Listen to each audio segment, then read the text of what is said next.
Let's talk about some myths you might have heard about the United States Army.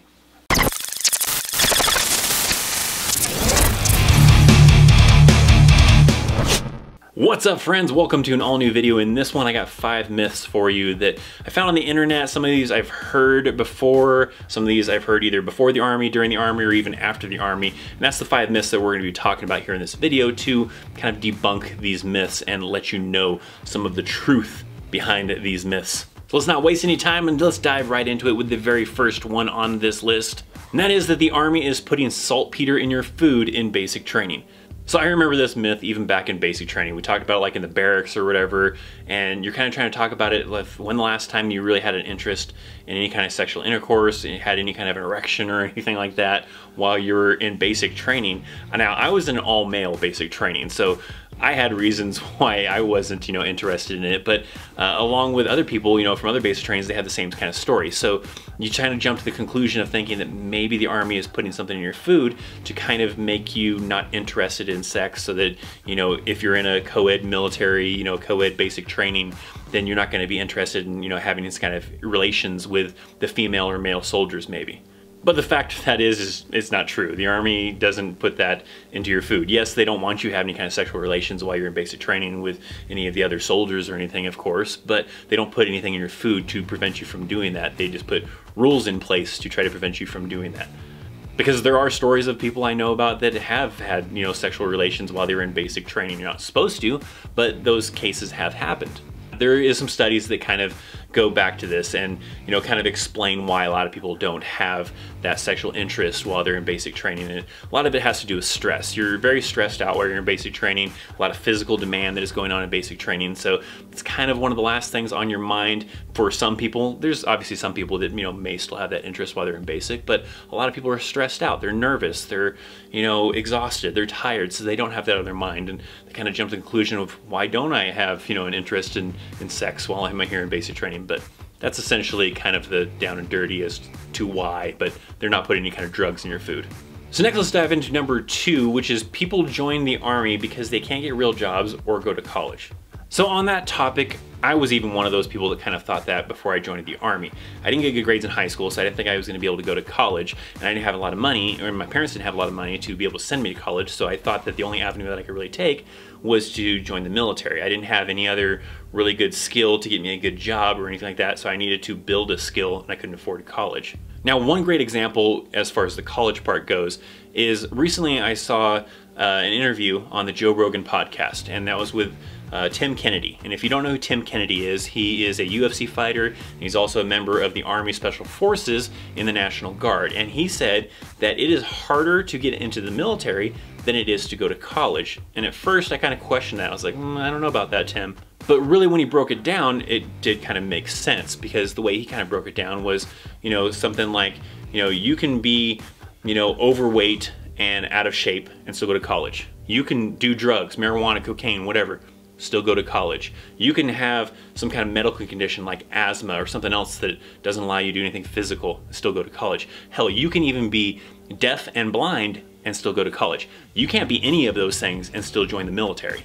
So with those standards, it is harder to get into the military than it is to go to college because of those set standards. Now, I'm not saying that it is easier to get into Harvard than it is to go to, the military, or to go to Yale or something like that, right? That is not what I'm saying. I'm saying college in general. That could be a community college, that could be a state college, or whatever type of college. College in general, is easier to go to than it is to join the military.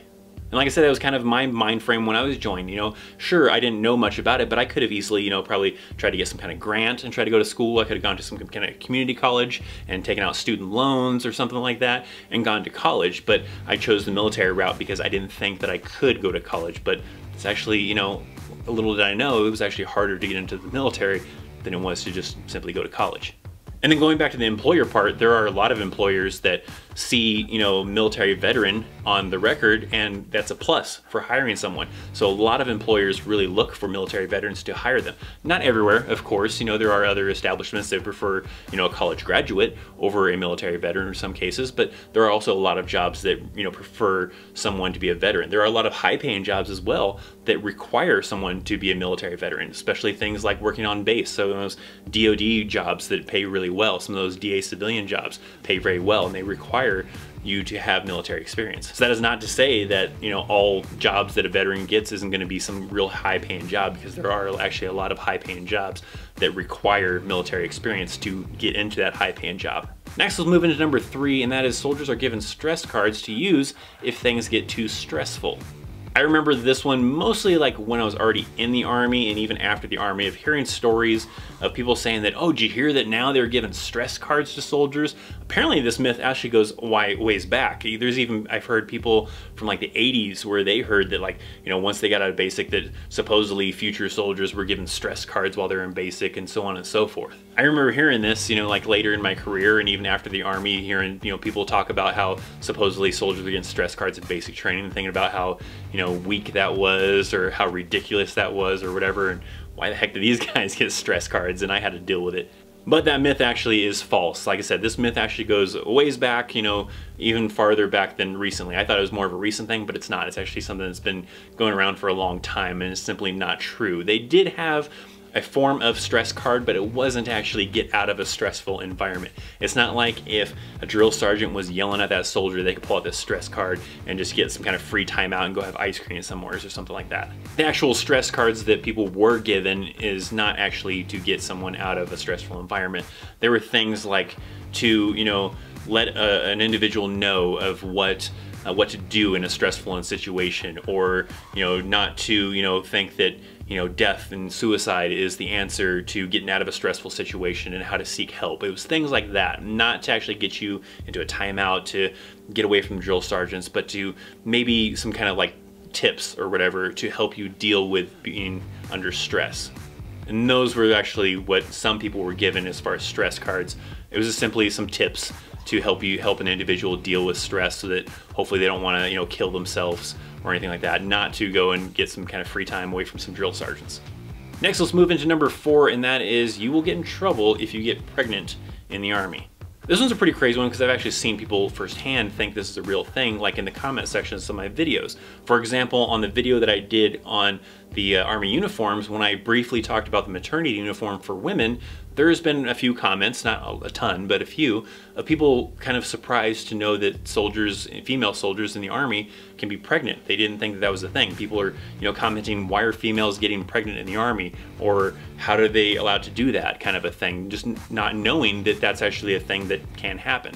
So it can happen. In, you know, most cases, you're not gonna get in trouble. There are situations where you can get in trouble if you get pregnant, but for the most part, you're not gonna get in trouble if you get pregnant in the Army. In fact, the Army actually has a recent thing not too long ago that they passed, where a woman who, you know, is a new mother can get up to 12 weeks of maternity leave. And they're actually working on a way to get it to where, like, men, for, you know, their wife being pregnant and having a baby, can actually get some paternity leave along with that they're working into the system. And that's also why the Army has maternity clothes, so that way when a female does get pregnant, they have, you know, they can still stay in uniform and not have to wear a regular uniform that's restricting them while they're pregnant.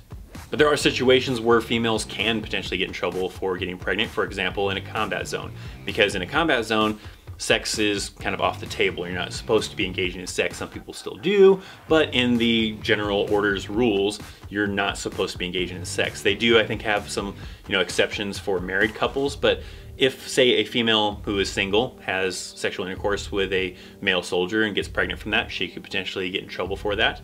If maybe even a female is married and she got pregnant from someone that's not her husband, then she could still get in trouble for that as well. So there are cases where you can get, you know, in trouble for being pregnant, but it's typically something like that with a combat zone, not just in general. A female is not going to get in trouble for getting pregnant. And the last one on the list, number 5, is that Hollywood cannot display the Army uniform correctly for legal reasons.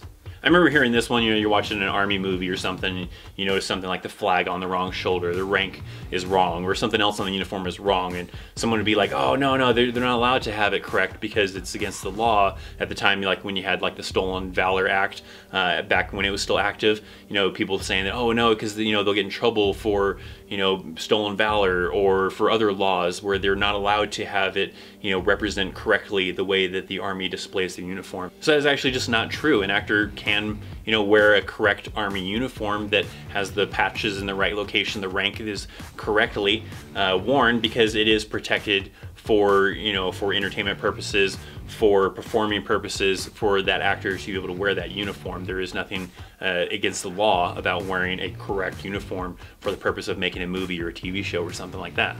Actually, a case of why it's usually done is simply that not every movie is going to have like a military liaison, you know, with them. You know, sure, you like things like Black Hawk Down and certain other, you know, military correct historical movies are going to probably have a military liaison to make sure things are, you know, kind of done correctly. But a comedy, a regular TV show or whatever, it's probably just some costume designer that doesn't know any better, looked up a few things online, saw some pictures and was like, oh yeah, this is how the Army uniform looks, so wear this and let's go ahead and shoot the scene. So simply, is sometimes just wrong because the person who put the uniform together didn't know any better, didn't care, or whatever the case might be. It is not actually for any kind of legal purpose.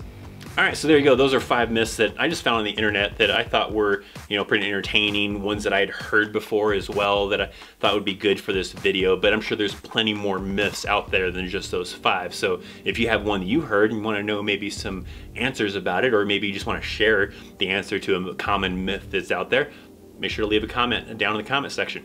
Of course, if you enjoyed the video, make sure you hit that thumbs up button, give it some love. If you want to check out some of my other videos, check those out. Right over there.